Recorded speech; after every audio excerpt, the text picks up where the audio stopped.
الحمد لله هدانا وما كنا لنهتدي لولا أن هدانا الله أوصيكم نفسي بتقوى الله عز وجل خليله وصفيه خير اصطفى قرة عيننا محمد صلى الله عليه وسلم. وبعد أعوذ بالله من الشيطان اللعين الرجيم. بسم الله الرحمن الرحيم. سبحان الذي أسرى بعبده ليلا من المسجد الحرام إلى المسجد الأقصى الذي باركنا حوله لنريه من آياتنا إنه هو السميع البصير. عن انس بن مالك رضی اللہ تعالی عنہ قال رسول اللہ صلی اللہ تعالی علیہ وسلم مررت على موسى وهو يصلي في قبره صدق الله مولانا العظيم ببركته ان الله وملائكته يصلون على النبي يا ايها الذين امنوا صلوا عليه وسلموا تسليما. اللهم صل على سيدنا ومولانا محمد معدن الجود والكرم وآله وبارك وسلم عليه فإن من جودك الدنيا وضرتها ومن علومك علم اللوح والقلم فانصب إلى ذاته ما شئت من شرف وانصب إلى قدره ما شئت من عظم. مولاي صل وسلم دائما سرمدا على حبيبك خير الخلق كلهم.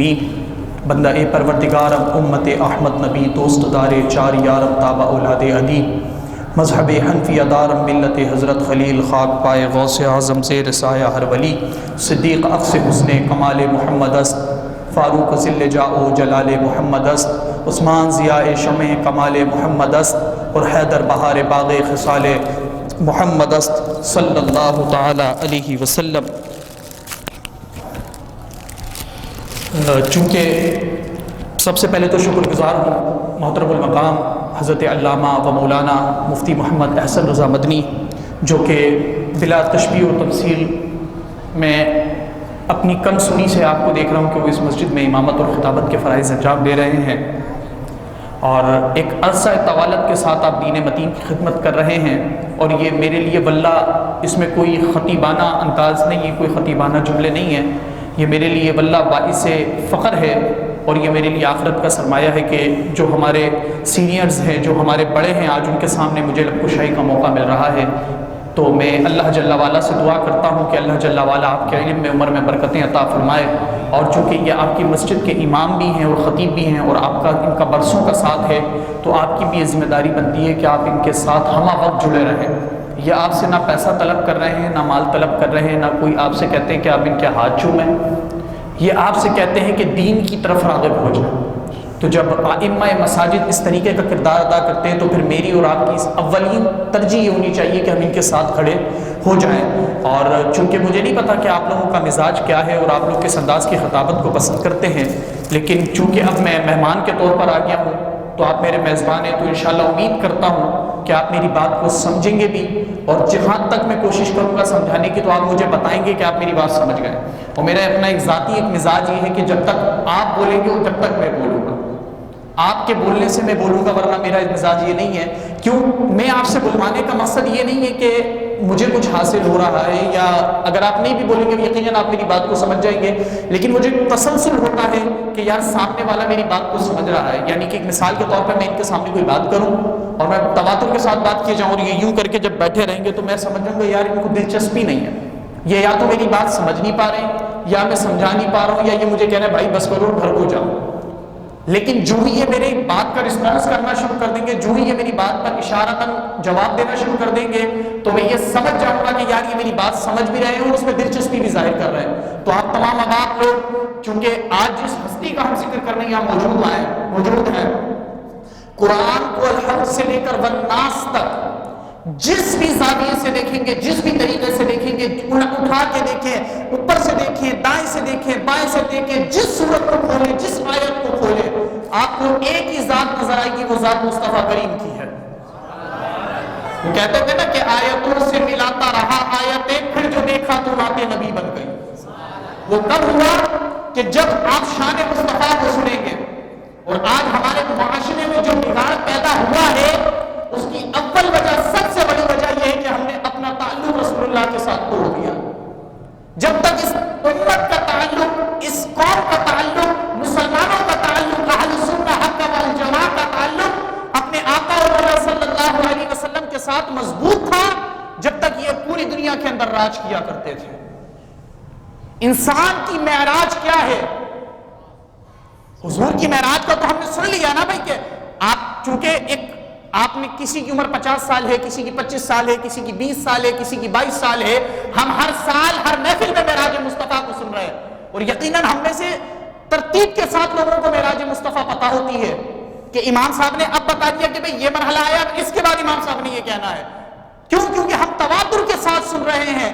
تو آپ ہم سے ایک سوال بھی کرتے ہوں گے کہ یار امام صاحب کوئی نئی بات تو ہونی چاہیے، کوئی ایسی بات تو جو اب تک ہم نے نہیں سنی، ہمارے لیے جو ہے نا دلچسپی کا باعث بنے. تو سب سے پہلی بات یہ ہے کہ حضور کے ساتھ اپنے تعلق کو مضبوط کیا جائے گا. جب آپ حضور کے ساتھ اپنے تعلق کو جوڑ لیں گے، مضبوط کر لیں گے، تو پھر یہ معراج مصطفیٰ آپ کو حقیقی آنکھوں سے سمجھ آئے گی. امام آپ کو بتا رہا ہوگا کہ اللہ کے نبی نے یوں سفر کیا ہے، تو وہ منظر پھر آپ کی آنکھوں کے اندر دوڑے گا. سمجھ رہے ہیں؟ اللہ جل وعلا نے قرآن مجید و فرقان حمید میں فرمایا، سورہ بنی اسرائیل کی آیت ہے، اور علماء نے اور مفسرین نے اس آیت کو سورہ اسراء بھی کہا ہے، یعنی سیر والی آیت. سیر، وزٹ، ٹھیک ہو گیا؟ سمجھ آ رہی ہے نا؟ سبحان الذی، پاک ہے وہ ذات، اسرا بعبدہ لیلا من المسجد الحرام الی المسجد الاقصی، کہ پاک ہے وہ ذات جو لے گئی اپنے بندہ خاص کو رات کے چھوٹے سے حصے میں، لیلم، بہت مختصر سے حصے میں. یہ کہہ لیں کہ اگر ایک سیکنڈ ہم آج جھپکے اور کھولیں تو سیکنڈ گزر جاتا ہے. ایسا ہے یا نہیں ہے بھائی؟ سمجھ آ رہی ہے بات کو؟ سیکنڈ گزر جاتا ہے، لیکن سیکنڈ کے بھی اگر کروڑ حصے کرو تو اس ایک حصے سے بھی کم وقت میں اللہ کے نبی نے معراج کی ہے. بھائی 40 دن کا سفر ہے مسجد حرام سے مسجد اقصی کا، جو اونٹ کے ذریعے، یا آج کے دور میں تو جہاز ہے، ٹیکنالوجی ہے کہ بندہ چند منٹوں، کئی دنوں کا سفر گھنٹوں میں طے کر رہا ہے. لیکن اس وقت تو کوئی ٹیکنالوجی بھی نہیں ہے. لوگ 40 دن سفر کر مسجد حرام مکہ مکرمہ جہاں لوگ حج کر رہے ہیں، وہاں سے مسجد اقصی فلسطین جا رہے ہیں چھوٹے سے حصے میں. اب آپ کہیں گے کہ یہ کیسے ممکن ہو سکتا ہے؟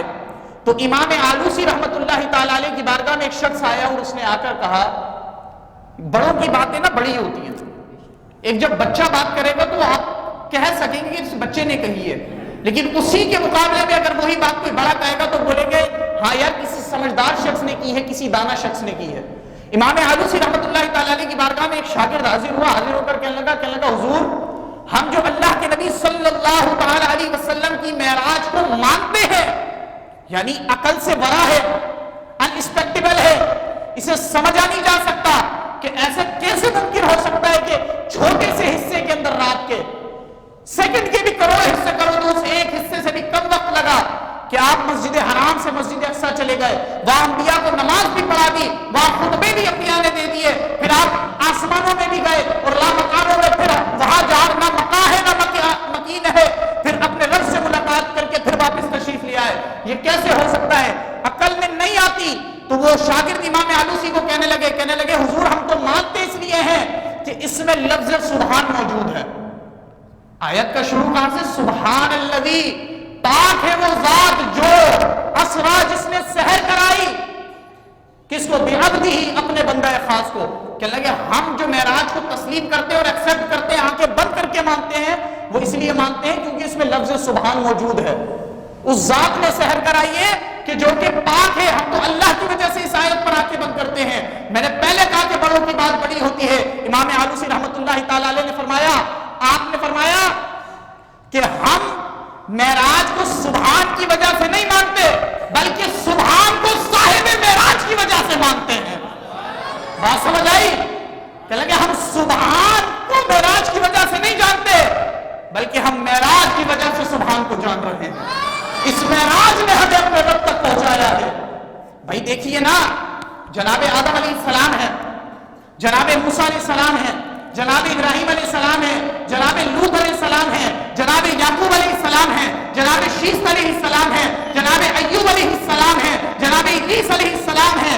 الغرض حضرت آدم سے لے کر حضرت عیسیٰ تک سب نے امت کو کس کا پتہ دیا؟ کس کا پتہ دیا؟ رب کا پتہ دیا. کس کا دیا؟ بولیے اللہ. آپ کو میری بات سمجھ آ رہی ہے بھائی؟ میں تو مستقل بول رہا ہوں، تو آپ بھی پھر اللہ کا ذکر کیجیے اللہ کے گھر میں بیٹھ کے. کس کا پتہ دیا؟ بھائی دیکھیے پتہ تو سب نے دیا، لیکن سر کی آنکھوں سے کسی نے نہیں دیکھا. بھائی کوئی ایک تو ہونا چاہیے تھا اس کائنات میں کہ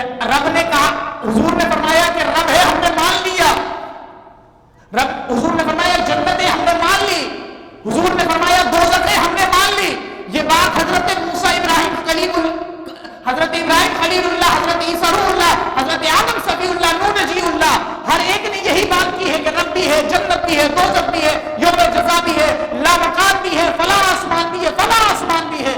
مالک تیرے محبوبوں کی بات پہ ہم من اور عمل کرتے ہیں، لیکن رب نے اپنے محبوب کو وہ خاصہ عطا فرمایا کہ جہاں سارے بنا دیکھے کہہ رہے تھے تو رب نے فرمایا ہوگا، یہ مبالغہ آرائی نہیں، گویا کہ رب نے فرمایا ہوگا۔ یا کوئی ایک شخص تو ایسا ہو کہ جو سر کی آنکھوں سے دیکھ کر کائنات والوں کو بتائے کہ میرا رب ایسا ہے۔ کوئی ایک تو ایسا ہو کہ جو جا کر، بھائی دیکھیے جنت میں رب نے فرمایا کہ ہم نے وہاں نہریں بہائی ہیں، ہم نے وہاں جنت الفردوس رکھی ہے، وہاں جو مقام علیین رکھا ہے، ہم نے انبیاء کی یہ کیٹیگری رکھی ہے، ہم نے جنت میں یہ نعمتیں رکھی ہیں۔ ابھی تک جبریل امین میسنجر کے ذریعے بات ہو رہی ہے، لیکن مقام دیکھیے کہ رب کہتا ہے محبوب ایک بات ہے علامہ صاحب مجھے بتائیں اور پھر میں آپ کو بتاؤں، اس کا لطف ضرور ہوگا، لیکن ایک بات جو میں اپنی آنکھوں سے دیکھ کر آؤں اور پھر میں آپ کو بتاؤں، دیکھو فلاں روڈ کے اوپر یہ موڑ بھی مڑتا ہے، اس جگہ پر آؤ گے تو یہاں کھڈا بھی موجود ہے، میں آپ کو جو بتاؤں گا وہ اپنے ذاتی مشاہدات کے ذریعے بتاؤں گا۔ جبریل امین نے بھی جنت نہیں دیکھی اس وقت تک، میسنجر کے طور پر رب نے فرمایا جنت، جبریل امین نے بتایا، ہم ایمان لے کر آ گئے، لیکن آقا مولا صلی اللہ تعالی علیہ وسلم کو رب نے فرمایا ہوگا کہ محبوبہ ساروں نے تو بنا دیکھے کہا ہے، کائنات میں تجھے وہ خاص امتیاز حاصل ہوگا، وہ خاص مقام حاصل ہوگا، وہ خاص رتبہ حاصل ہوگا، وہ خاص عروج حاصل ہوگا، وہ خاص رفتیں حاصل ہوں گی، وہ خاص بلندیاں حاصل ہوں گی کہ تو محبوب زمین سے عرشوں پر آئے گا اور عرشوں سے آگے جنت کو سیر کر کے ساری امت کو جا کے بتائے گا کہ جنت ایسی دکھتی ہے۔ ٹھیک ہے، اب ایک سوال ہے کہ جو معاملات چل رہے تھے، یعنی کہ جبریل امین میسج لے کر آ رہے ہیں، قوم کو پتہ لگ رہا ہے، صحابہ کرام یقین کر رہے ہیں، اس کی وجہ کیوں پیش آئی؟ بھئی خواب میں تو اللہ کے نبی نے کئی مرتبہ معراج کی ہے، حقیقی معراج کیوں کرائی گئی؟ سوال پیدا ہوتا ہے نا بھئی رب کو خواب میں بھی دیکھا، آقا کریم علیہ السلام نے بتایا کہ میں نے اپنے رب کو کس کس حال میں دیکھا اور رب سے میں نے کیا کیا باتیں کی، یہ ساری چیزیں آقا کریم بیان کر چکے ہیں، جسم کے ساتھ کیوں پیش آ رہی ہے؟ اب سنیے گا، کیونکہ اللہ کے نبی کی تخلیق کے اعتبار سے آپ نوری بھی ہیں اور بشر بھی ہیں، یعنی آپ نور بھی ہیں اور ہم انسانوں کی طرح انسان بھی ہیں، اگرچہ وہ خاص مقام پر فائز ہے نبوت کے، امت میں اگر وہ بشر ہے تو سب سے اعلیٰ بشر ہے، امت میں اگر وہ بشر ہے تو سب سے اعلیٰ بشر ہے، ٹھیک ہو گیا؟ اور اگر ملائکہ کی طرف سے اگر انہیں نوری سمجھا جائے گا تو اللہ کے نبی کی مثل کسی کو نور نہیں سمجھا جائے گا، وہ سب سے اعلیٰ نور ہے، ٹھیک ہو گیا؟ اب معراج کی وجہ پیش کیوں آئی، معراج کی نوبت کیوں آئی؟ تو آقا کریم علیہ السلام کا جو آپ دور مبارکہ دیکھیں گے اعلان نبوت کے بعد، کافروں نے آقا کریم علیہ السلام کو حد سے زیادہ ستانا شروع کر دیا، اور پھر علامہ صاحب موجود ہے شیب ابی طالب کہ ایک وادی کے اندر آپ کو پہاڑوں کی ایک گول وادی ہے جس کا دروازہ موجود ہے، وہاں پر آپ کو قید کر دیا گیا اور سوشل بائیکاٹ کیا گیا۔ سوشل بائیکاٹ کیا؟ کوئی نہ ان سے خریدے گا کوئی چیز، نہ انہیں کوئی بیچے گا، نہ ان کو اپنے کنویں سے کوئی پانی دے گا، نہ ان کے کنویں سے کوئی پانی لے گا۔ اتنا سخت سوشل بائیکاٹ ہو رہا ہے، کس طریقے کا آپ تصور کیجئے کہ ساری دنیا ایک طرف کھڑی ہے، چند لوگ ایک طرف شیب ابی طالب کے اندر قید ہیں۔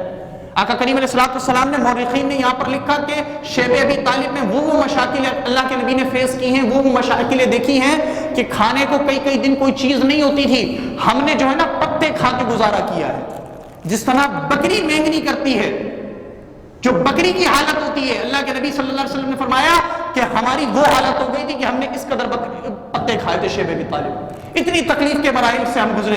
اور پھر آپ دیکھیے کہ آپ نے علماء سے سنا ہوگا کہ اللہ کے نبی صلی اللہ علیہ وسلم جب مطاف کے اندر حرم مقدسہ میں نماز پڑھتے تو یہ ظالم اور بدبخت اونٹ کی اوجڑی لا کے اللہ کے نبی کے سر مبارک پر رکھ دیا کرتے، اور پھر اللہ کے نبی صلی اللہ علیہ وسلم نے فرمایا کہ جناب آدم سے لے کر جناب عیسیٰ تک کسی نبی کو اتنا کسی نے تنگ نہیں کیا جتنا میری امت نے مجھے تنگ کیا، ان اہل مکہ نے مجھے تنگ کیا ہے۔ یعنی کہ بنی اسرائیل کے اندر آپ کو پتہ ظلم کس حد تک کا تھا، بنی اسرائیل اپنے انبیاء کو قتل کر دیا کرتے تھے۔ جناب زکریا علیہ السلام کا مزار میں نے اپنی آنکھوں سے دیکھا ملک شام میں، جناب یحییٰ علیہ السلام کا سر کا مقام میں نے اپنی آنکھوں سے دیکھا، انہیں شہید کیا گیا، انہیں قتل کیا گیا، باوجود اس کے اللہ کے نبی نے فرمایا میری امت کے فرعونوں نے مجھے اتنا تنگ کیا، پچھلا کسی بھی نبی کو اتنی تکلیفوں کا سامنا نہیں ہوا۔ پھر دیکھیے شیب ابی طالب کا وقت اللہ کر کے کٹائی تھا، پھر اب واقعہ ہے طائف آیا. سفر طائف آپ کو پتا ہے، میں اس طرف نہیں جا رہا، بس اشارتاً آپ کو صرف سمجھانے کی نیت سے میں عرض کر رہا ہوں. پھر سفر طائف ہوا کہ اللہ کے نبی طائف کی طرف گئے اور جا کر وہاں والوں کو ایمان کی دعوت دی. تو پھر انہوں نے بدلے میں اللہ کے نبی کے ساتھ وہ ظلم و زیادتیاں کی کہ اللہ کے نبی فرماتے ہیں کہ ایسی تکلیف مجھے اہل مکہ نے بھی نہیں دی جس طرح اہل طائف نے مجھے دی. اللہ کے نبی صلی اللہ علیہ وسلم کو اتنی ایذا پہنچائی. اوباش اور عیار اور مکار لڑکے، بدماش لڑکے اللہ کے نبی کے پیچھے سرداران طائف نے لگائے اور انہوں نے اللہ کے نبی کو اس قدر تنگ کیا کہ آپ کو اس قدر پتھر مارے آپ کے کہ آپ کی نالین مبارکہ خون کے اندر بھر گئی. آپ تصور کیجئے کس طریقے سے کہ اللہ کے نبی صلی اللہ علیہ وسلم نے اس دین کے لیے محنت کی، اور میں نے اور آپ نے اس دین کے لیے کیا. میں اور آپ تو داڑھی بھی نہ رکھ سکے، میں اور آپ تو فجر میں اپنے بستر کو نہ چھوڑ سکے، میں اور آپ تو جہاد کے نام سے ادھر ادھر دیکھنے لگ جاتے ہیں کہ جناب جہاد ہمارا تو بند نہیں، مولویوں کا کام ہے. کوئی معاملہ بن جائے تو یہ تو کام مولویوں کا ہے. جناب اللہ کے نبی نے تو ہر ایک کے لیے ہاتھ اٹھا کر کے دعا کی ہے.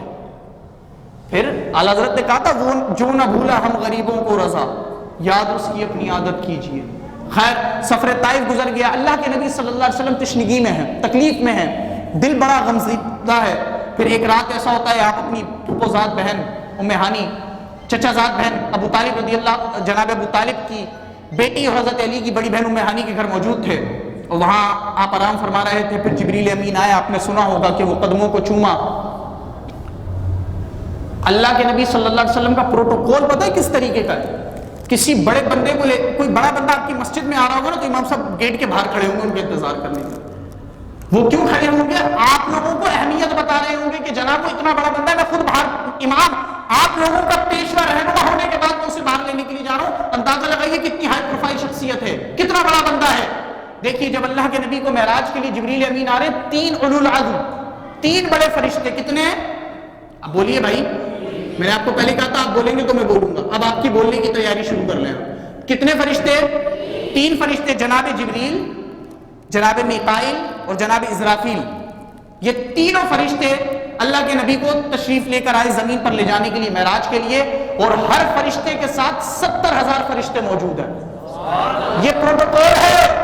وہ میاں جب 50 گاڑیاں اس روڈ سے کسی کے ساتھ گزر جائے نا، آنکھیں ملتے کون گزرا، کون اتنی ہائی پروفائل شخصیت تھی. سوچو تو یار کیا پروٹوکول ہے. عرش کے نورانی فرشتے اللہ کے محبوب کو پروٹوکول کے ساتھ لینے کے لیے آ گئے. اور یہاں میں آپ کو ایک مسئلہ عرض کرتا چلوں. ہمارے شیخ عدنان عفیونی رحمۃ اللہ تعالی علیہ، شہید شام، آپ رحمۃ اللہ تعالی علیہ نے ہمیں بتایا کلاس کے دوران، آپ فرماتے تھے کہ 70 کا حصہ ہے نا، 70 جو ہے 70 عرب والے اس لیے استعمال کرتے ہیں، یہاں 70 سے مراد انگنت ہوتا ہے.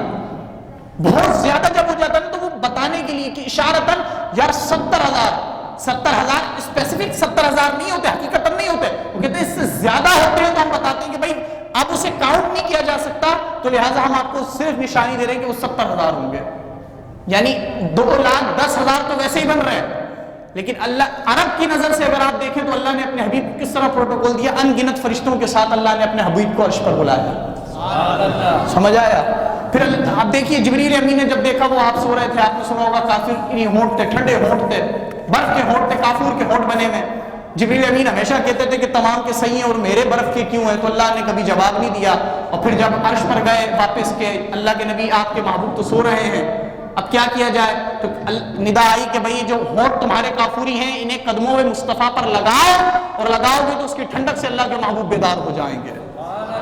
اب دیکھیے سجدہ چونکہ اللہ کے علاوہ کسی کو جائز نہیں ہے. جائز ہے بھائی، قبروں پہ سجدہ کرنے والوں سے بھی ہمارا تعلق بالکل بھی. ہاں تو اب یہ الزام ہمارے اوپر نہیں ہونا چاہیے کہ ہم جا کر قبروں پر سجدہ کرتے ہیں. یہ کوئی کرتا ہے تو وہ اپنی جہالت کی بنا پر کرتا ہے. اس کا نظریات اہل السنہ والجماع یا عقائد اہل السنہ والجماع سے کوئی تعلق نہیں ہے، وہ اپنی جہالت کی بنا پر کر رہا ہے. ٹھیک ہو گیا. اعلیٰ حضرت کو اب دیکھتے ہیں بھائی، عشق کی بات ہو اور امام العاشقین کی بات نہ ہو، یہ مناسب نہیں ہوتا. ٹھیک ہو گیا. اعلیٰ حضرت کہتے ہیں تاج روح القدس کے موتی، یعنی جبریل امین، قدس کہتے ہیں ملائکہ کی جمع ہے. ٹھیک ہو گیا. کہنے لگے تاج روح القدس کے موتی جنہیں سجدہ کریں. کیوں؟ دیکھیے اللہ کے نبی صلی اللہ علیہ وسلم سینیریو سمجھیں، بات کو سمجھیں. آپ آرام فرما ہے، آپ سو رہے ہیں. اب جبریل امین نے چونکہ جھکنا ہے چومنے کے لیے قدم مقدس کو، چونکہ سجدہ تو جبریل امین نہیں کر رہے، کہنے لگے شان پر قربان جائیے محبوب مصطفیٰ کو، جبریل تو اپنے آپ کو روک رہے ہیں، موتی سجدے میں گرے پڑے ہیں، تاج روح القدس کے موتی جسے سجدہ کریں۔ سمجھ آ گئی؟ پھر آپ اللہ کے نبی صلی اللہ علیہ وسلم تشریف لے گئے، اس جسے ہم براق کہتے ہیں، جبریل امین جنت میں تشریف لے گئے، اور تشریف لے جانے کے بعد آپ نے چاروں سمت دیکھا کہ کون سی جنت کی ایسی سواری ہوگی کہ جسے اللہ کے محبوب صلی اللہ علیہ وسلم کے لیے لے کے جایا جائے۔ تو آپ نے بارہا سنا ہوگا کہ وہ ایک براق تھا، تمام خوبصورت خوبصورت براق، چونکہ تمام کو پتہ لگا تھا کہ اللہ کے نبی کے لیے آئے لینے کے لیے، مجھ پر سوار ہونا ہے، جو جائے گا اس پر سوار ہوں گے۔ اب سمجھیے گا بات کو، عشق کسے کہتے ہیں؟ کہ لگے اس وقت جبریل امین نے دیکھا کہ ہر ایک براق، ہر ایک جنتی سواری اچھل رہی ہے، چھلانگیں لگا رہی ہے اور اوپر کی طرف آ رہی ہے۔ جبریل امین ہمیں لے چلو، اے تاج الملائکہ ہمیں لے چلو، اے سردار الملائکہ ہمیں لے چلو۔ لیکن جبریل امین کہتے ہیں میں نے کہا یار کوئی اور بھی مل جائے۔ کہتے ہیں میں نے جب جھانکا تو ایک براق جو اوروں سے حسن میں کم ہے، اوروں سے مقام میں کم ہے، ایک سواری ایسی ہے جو دیوار کے ساتھ جنت کی لگی ہوئی رو رہی ہے۔ کہتی تو کیوں روتی ہے؟ تو کہنے لگی میرے سے حسین اور جمیل اتنے موجود ہیں، میرے سے مقام اور مرتبے والے موجود ہیں، میں تو ان سے حسن میں بھی کم ہوں، مقام میں بھی کم ہوں، مجھے کون منہ لگائے گا؟ لیکن شوق تو میرا بھی تھا، میں ان کی طرح اچھلی اس لیے نہیں کہ مجھے میری حیثیت کا اور مقام کا پتہ تھا، تو اس لیے میں تو آگے نہیں آ رہی تھی، لیکن ہاں یاد مصطفیٰ میں رو رہی ہوں، کاش کہ مجھ پر اللہ کے نبی سوار ہوتے۔ کیوں بھائی؟ غمزدوں کو رضا مجدہ دیجئے کہ ہے، کیوں بھائی؟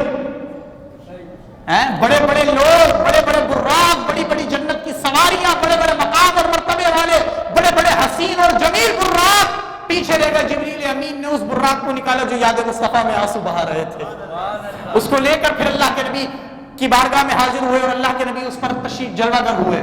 پھر اللہ کے نبی نے کیا خوب فرمایا؟ فرمایا میں اس کو تھوڑا سا آپ کو ویلیویٹ کر رہا ہوں، مجھے نہیں پتا آپ میری گفتگو سمجھ پا رہے ہیں یا نہیں پا رہے ہیں، یا میں سمجھا پا رہا ہوں نہیں پا رہا ہوں، ٹھیک ہو گیا، اس کو میں تھوڑا سا سمجھانے کی کوشش کر رہا ہوں، اللہ کرے کہ آپ کے سمجھ آ جائے اور اللہ کرے مجھے سمجھانا آ جائے، ٹھیک ہے۔ اب دیکھیے اللہ کے نبی صلی اللہ علیہ وسلم نے فرمایا اس براق کی رفتار کا عالم کیا ہے کہ جہاں اس کی پہلی نظر ہوتی ہے وہاں اس کا پہلا قدم ہوتا ہے۔ میں آپ میں سے کسی بھی کمزور نگاہ والے بندے کو باہر لے کر جاؤں مسجد کے صحن کے باہر اور میں اس کو کہوں اوپر دیکھ کیا دکھتا ہے، وہ کہے گا مجھے سفید سفید بادل نظر آ رہے ہیں کہ نہیں آ رہے ہیں؟ بولے بھائی اچھا، میں کہوں گا اس سے اوپر آپ کیا دیکھتے ہیں؟ تو آپ کہیں گے ہم نے تاروں کو دیکھ لیا۔ بھائی دکھتے ہیں چمکتے ہوئے نہیں دکھتے ہیں؟ پھر کہنے لگے میں آپ سے کہوں اس سے آگے کیا دکھ رہا ہے؟ آپ مجھے بتائیں گے بھائی ہمیں چاند بھی نظر آ رہا ہے۔ میں کہوں اس سے اوپر کیا نظر آ رہا ہے؟ کہنے لگے ہمیں نہیں پتا کہ وہ خلا ہے یا آسمان ہے یا اسپیس ہے کیا ہے، لیکن میں وہاں تک دیکھ رہا ہوں۔ ایک 1400 سال 1450 سال بعد امتی کی نگاہ کا عالم یہ ہے کہ لانڈی کے 36G کے علاقے میں اگر وہ کھڑا ہو جائے تو آسمان یا خلا یا اسپیس کو دیکھ سکتا ہے۔ اس جنتی براق کی نگاہ کا عالم کیا ہوگا؟ یہ تو اس کی ذاتی نگاہ ہے۔ اب آئیے ذرا پیچھے کی طرف، آپ نے سنا ہوگا میلاد مصطفیٰ کے موضوع پر کہ جناب سعدیہ دائی حلیمہ سلام اللہ تعالی علیہا جو اللہ کے نبی کی کیئر ٹیکر ہیں، جو اللہ کے نبی کو سنبھالتی رہی ہیں، وہ جب مکے کی طرف آئی، چونکہ عرب کا رواج تھا، وہ بچوں کو لینے کے لیے آتی تھی، دائیاں بچوں کو لینے کے لیے آتی تھی، ان کو پالتی تھی، پوستی تھی، ان کی خدمت کرتی تھی، ان کے عوض پیسہ ملتا تھا۔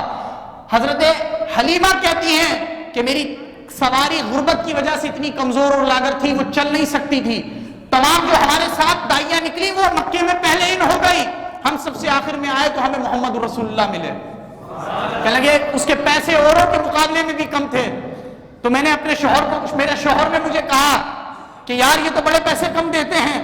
میں نے کہا کہ ہم نے اتنا سفر کیا ہے، غلطی ہماری ہے کہ ہماری سواری اچھی نہیں ہے، وہ کمزور بھی ہے، لاغر بھی ہے، ناتوا بھی ہے، وہ چلتی جلدی نہیں سکتی تھی، غلطی تو ہماری تھی، بہتر اس سے ہم خالی ہاتھ جائیں، ہم کم پیسوں والا بچہ لے جائیں، کچھ تو ہمارا سال کا گزر ہو جائے گا، اگلے سال پھر دیکھیں گے۔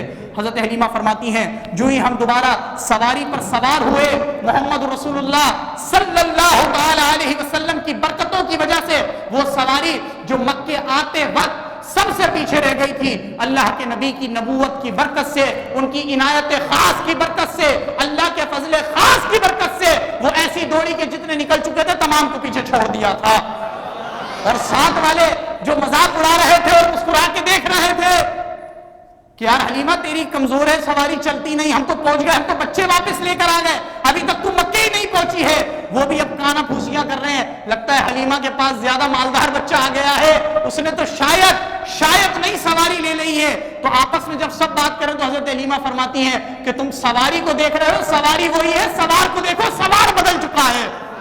اب دیکھیے، ایک تو براق کا اپنا عالم ہے چلنے کا کہ جہاں اس کی پہلی نظر ہے وہیں اس کا پہلا قدم ہے۔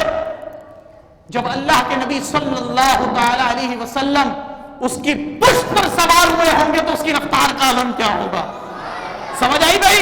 آ گئی۔ اللہ کے نبی صلی اللہ تعالی علیہ وسلم نے ارشاد فرمایا کہ میں نے پھر ہم مسجد اقصی کی طرف جب بڑھے اور بڑھتے ہوئے فرمایا مررت علی قبر سیدنا موسیٰ علیہ السلام وہو یصلی فی قبرہ، کہ لگے میں نے اس براق سے دیکھا۔ اچھا اب سمجھیے گا اس بات کو، مجھے ایک بات اور یاد آ گئی۔ میں نہیں چاہتا کہ میں آپ کو پوری معراج بیان کر سکوں، اور وہ ہو بھی نہیں سکتی۔ فلسفہ معراج کم سے کم 10 نشستیں لگیں 6-6 گھنٹے کی، جب جا کے بندے کو سمجھ آئیں گی، اور یہ عام بندے کے بس کی بات بھی نہیں ہے۔ ہر بندہ بھائی میتھ کے سوال سولو کر سکتا ہے؟ نہیں کر سکتا۔ کلاس کے اندر 50 بچے موجود ہیں، 50 میں سے 4 ہیں کہ جو قابل ہوتے ہیں اور وہ ہر ایک میتھمیٹکس کے سوال کو سالو کر لیتے ہیں یا حل کر لیتے ہیں، ٹھیک ہے؟ ایسے دانا اور ذی شعور لوگوں کو 6-6 گھنٹے کی کم سے کم 10 دن نشست ہو، جب جا کے فلسفہ معراج سمجھ آئے گا۔ میں مختصراً کہوں گا، لیکن کہوں گا کہ عربی میں ایک مقولہ ہے، وہ کہتے ہیں حسن الکلام ما کلا و دلہ، کہ مختصر خوبصورت اور پیارا کلام وہ ہے جو مختصر ہو لیکن دلیل کے ساتھ ہو، لوگوں کی سمجھ میں آ جائے، ٹھیک ہے؟ میں وہی کوشش کر رہا ہوں آپ کو سمجھانے کی۔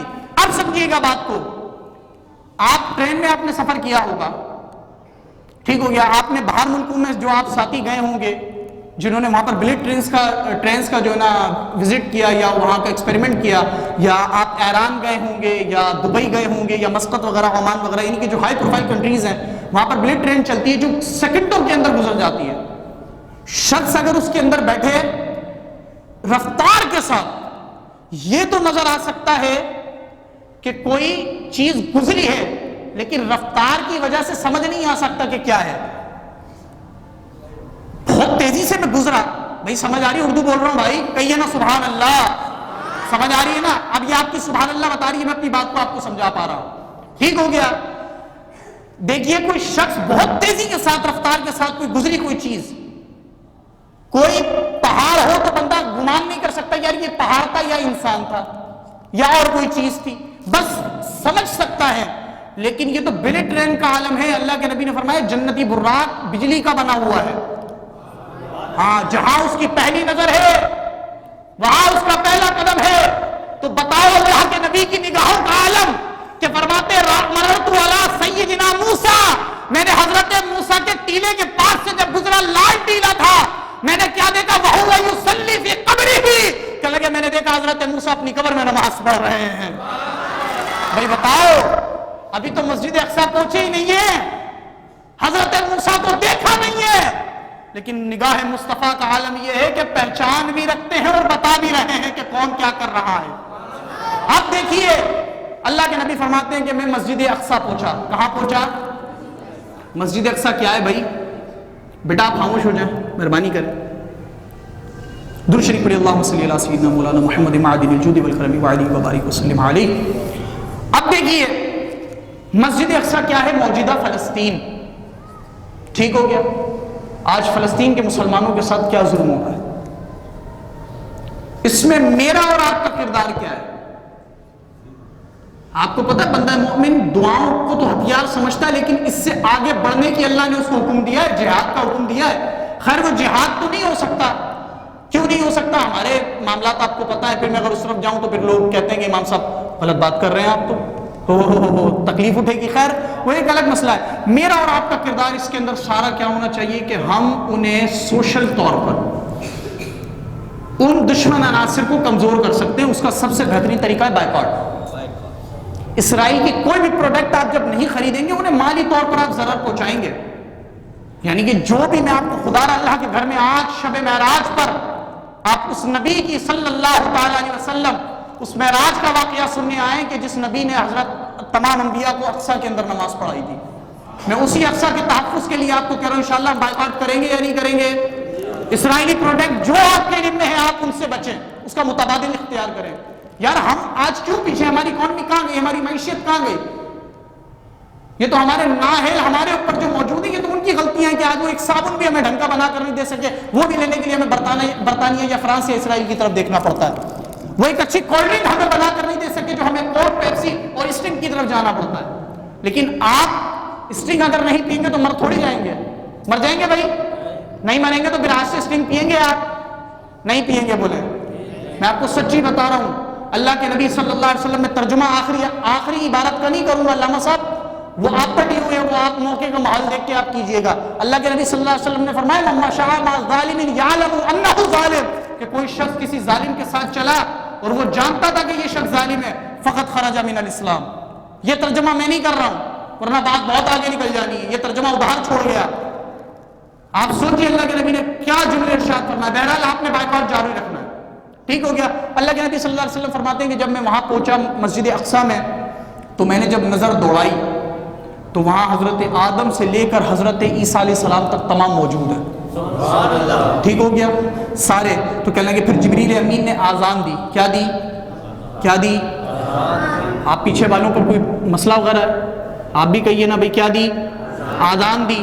آذان دینے کے بعد حضرت سید عالم علیہ السلام نے فرمایا میرے تو وہم و گمان میں بھی نہیں تھا کہ میں نے امامت کروانی ہے، چونکہ پیچھے ابو البشر سیدنا آدم علیہ السلام جو انسانیت کے باپ ہیں وہ موجود ہیں، ابو الانبیاء حضرت ابراہیم خلیل اللہ موجود ہے جنہیں اللہ نے فرمایا کہ یہ میرا خلیل ہے، اور جناب موسیٰ جنہیں کوہ طور پر اللہ نے بلایا ہے، ایسے جلیل القدر انبیاء موجود ہیں۔ کہ لگے جبریل نے امین نے میرا ہاتھ پکڑا اور مجھے مصلی امامت پر کھڑا کر دیا۔ تو کہ لگے میں نے جبریل امین کی طرف جو ہی دیکھا، امام محمود آلوسی فرماتے ہیں، آپ فرماتے ہیں کہ میں حضرت جبریل کی طرف جیسی اللہ کے نبی نے اس نظر سے دیکھا میں نماز پڑھاؤں گا، تو کہنے لگے جبریل امین نے فوراً سے فرمایا یا رسول اللہ یہ میری چاہت اور خواہش نہیں ہے، جتنے یہ پیچھے آ کے کھڑے یہ سب چاہتے ہیں کہ امام الانبیاء ہماری امامت کروائیں۔ یہ شرف اور یہ عزت اور یہ مقام، یہ عروج، یہ بلندیاں، یہ مرتبہ، یہ رفعتیں، یہ شانیں، یہ مقام اللہ نے اپنے حبیب کو عطا کیا کہ جتنے پچھلے آ گئے آج سارے ہاتھ باندھ کر امام الانبیاء کے پیچھے کھڑے ہیں، ٹھیک ہو گیا۔ اب دیکھیے اللہ کے نبی صلی اللہ علیہ وسلم نے فرمایا کہ پھر اس کے بعد تمامی انبیاء علیہم السلام نے، یہاں پر تمام بچے موجود ہیں، انہوں نے نعتیں پڑھی ہوں گی تو 20-25 منٹ لے گئے نہیں لے گئے آپ کے، ٹھیک ہو گیا۔ پھر امام صاحب نے 2-3 منٹ لیے، پھر میں ابھی اتنی دیر آپ سے خطاب کرنے کی کوشش کر رہا ہوں اور سمجھانے کی کوشش کر رہا ہوں، یہ کتنا ٹائم بن جائے گا؟ کوئی 2-2.25 گھنٹے کا ٹائم بن سکتا ہے، لیکن باوجود اس کے اللہ کے نبی صلی اللہ علیہ وسلم نے فرمایا کہ معراج کی رات جب میں نے انبیاء کی امامت کروا لی، اس کے بعد جناب آدم سے لے کے جناب عیسیٰ علیہ السلام تک تمام نبیوں نے خطبہ ارشاد فرمایا۔ اور بتائیے محررین نے کیا لکھا، اللہ نے کیا فرمایا کہ ہم نے مختصر سے حصے میں، بالکل چھوٹے سے حصے میں معراج کروائی، امامت بھی ہو گئی، مسجد اقصیٰ 40 دن کا سفر لمحوں کے اندر، سیکنڈوں سے بھی کم ٹائم میں طے ہو گیا، انبیاء کو نماز بھی پڑھوا دی، نماز پڑھوانے کے بعد حضرت آدم نے بھی جناب خطاب کر لیا، تمام انبیاء نے خطاب کیا۔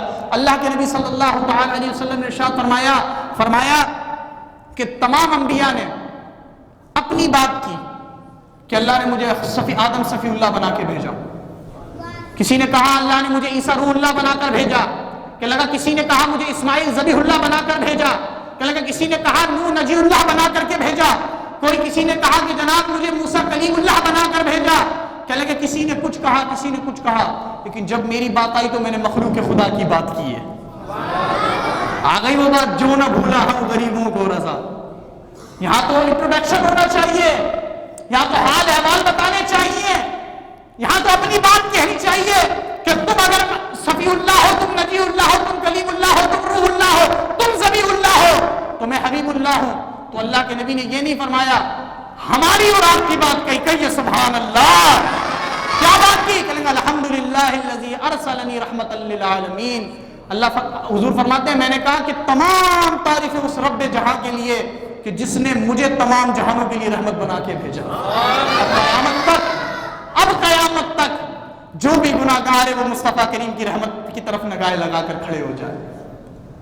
غداری نہیں کرنی رسول اللہ کے ساتھ، گناہگار ہو گئے کسی وجہ سے تو معافی مانگو اللہ کی بارگاہ میں اور توبہ طلب کرو، رسول اللہ کا واسطہ دو، رسول اللہ کی طرف نگاہیں توجہ مانگو حضور کی اپنی طرف، اللہ تمہیں بخش دے گا، واللہ تمہیں بخش دے گا۔ پھر اللہ کے نبی نے فرمایا کہ جبریل امین نے مجھے کہا چلیے آگے چلتے ہیں۔ کہ لگے جبریل امین میرے ساتھ ساتھ ہیں. اچھا معراج کا جو سفر ہے نا وہ 5 حصوں پر ہے. کتنے پر ہے؟ بولیے بھائی. 5 حصوں پر محیط ہے. کہ لگے پہلا ہوا ہے براق کے اوپر. کس پر ہوا ہے؟ اب آپ بولیں گے پہلا ہوا ہے براق کے اوپر. مسجد اقصیٰ میں براق کا کام ہو گیا ختم. اب براق کا معاملہ ہوا مسجد اقصیٰ پر ختم. مسجد اقصیٰ سے لے کر پہلے آسمانوں تک اللہ کے نبی صلی اللہ تعالی علیہ وسلم نے جو سفر فرمایا ہے وہ نور کی سیڑھی پر فرمایا. براق کے سفر کا عالم میں نے آپ کو بتا دیا ہے کتنی اس کی رفتار تھی, سب آپ کو سمجھ آ گیا ہے. اللہ کے نبی نے فرمایا جو براق کی رفتار کا عالم تھا نور کی سیڑھی کا عالم اس سے بھی زیادہ تھا. ٹھیک ہو گیا. اب پہلے آسمان پر آپ نے سنا ہوگا کہ انبیاء سے ملاقات, دوسرے پہ, تیسرے پر, چوتھے پر اور 5ویں پر. کہنے لگے پہلے آسمان پر آ کر نور کی سیڑھی کا کام ختم ہو گیا. میرے ساتھ ملائکہ کا جھرمٹ چل رہا ہے. پہلے آسمان سے لے کر 7ویں آسمان تک, پہلے آسمان سے لے کر 7ویں آسمان تک میں نے ملائکہ کے فرشتوں پر سفر کیا ہے. اچھا براق کی سفر کا عالم آپ کو پتا ہے, نور کی سیڑھی کا عالم اس سے زیادہ تیز ہے. اللہ کے نبی نے فرمایا ان دونوں سفروں سے زیادہ فرشتوں کے پروں پر جو سوار ہوا تو سب سے زیادہ تیز یہ مجھے لے کر گئے. کہنے لگے اب فرشتے رک گئے. اب 2 لوگ ہیں. کون؟ امام الانبیاء موجود ہے اور امام الملائکہ جبریل امین موجود ہے. جبریل امین کہتے ہیں یا رسول اللہ صلی اللہ تعالی علیہ وسلم یہ جتنے ملائکہ ہیں نا, جتنے ملائکہ ہیں یہ چاہتے ہیں کہ جس طرح آپ نے مسجد اقصیٰ میں انبیاء کی امامت کروائی ہے آپ یہاں ملائکہ کی بھی امامت کروائیں. دیکھیے یہ خانہ کعبہ جو آج موجود ہے نا, اسی کے بالکل سیدھ کے اندر 7 آسمانوں کو پار کریں تو وہاں ایک مقام ہے اسے کہتے ہیں بیت المعمور. کیا کہتے ہیں؟ فرشتوں کا قبلہ. بیت المعمور بولیے. وہ بیت المعمور کیا ہے؟ فرشتوں کا قبلہ ہے جہاں فرشتے عبادت کرتے ہیں. تو اللہ کے نبی صلی اللہ تعالی علیہ وسلم نے فرمایا کہ میں نے وہاں پر فرشتوں کی امامت کروائی. کوئی بشر نوریوں کی امامت کروا سکتا ہے؟ بھائی آپ کو پتا ہے امامت کا اصول کیا ہے؟ جو لوگوں میں پرہیزگار ہو, متقی ہو, افضل ہو, اعلیٰ ہو, مقام والا ہو وہ امامت کروائے گا. ٹھیک ہو گیا. تو اللہ کے نبی صلی اللہ علیہ وسلم یہاں اقصیٰ میں انبیاء میں بھی اعلیٰ ہے, وہاں ملائکہ میں بھی سب سے اعلیٰ ہے. یعنی نور ہے تو سب سے اعلیٰ نور ہے, بشر ہے تو سب سے اعلیٰ بشر ہے. ٹھیک ہو گیا. اللہ کے نبی نے امامت کروائی. اور پھر اب تیسرا مرحلہ, کتنے 3 گزر گئے بھائی, براق والا, نور کی سیڑھی والا اور ملائکہ کے فرشتوں والا. اب آیا چوتھا مرحلہ. بیت المعمور سے سدرۃ المنتہا تک کا جو سفر ہے وہ حضرت جبریل امین کے پروں پر فرمایا ہے.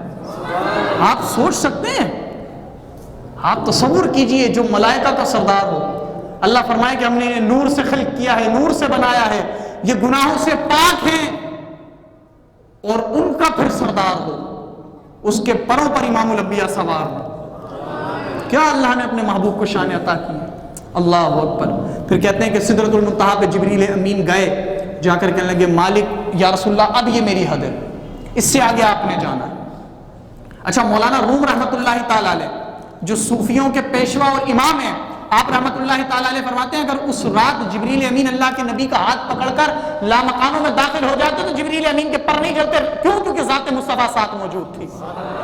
لیکن مقام چونکہ اللہ کا ایک طریقہ کار ہے, اس کا ایک طریقہ قدرت ہے, اس کی ایک کارسازی ہے, اس کا ایک مقصد ہے, اس کا ایک طریقہ کار ہے, تو اس کے تحت جبریل امین نے مقام مصطفیٰ سمجھانے کے لیے کہا رسول اللہ بس یہ میری بس ہو گئی.